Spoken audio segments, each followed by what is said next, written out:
Қазағым менің қырандай еркін ардақ ел, қасық қаныңмен байтақ жерімді қорғап бер. Жаратқан менің жайсаң еліме бақыт бер, сол бақытымды басып тұратын салмақ бер.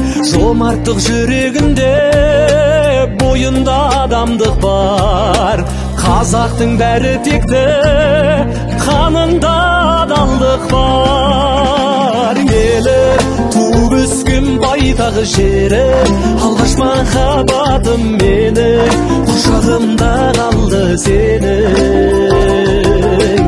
Елім, ел алдында үлкен сенім, шалқып жатыр өзен көлің, табиғатың жауһар керім.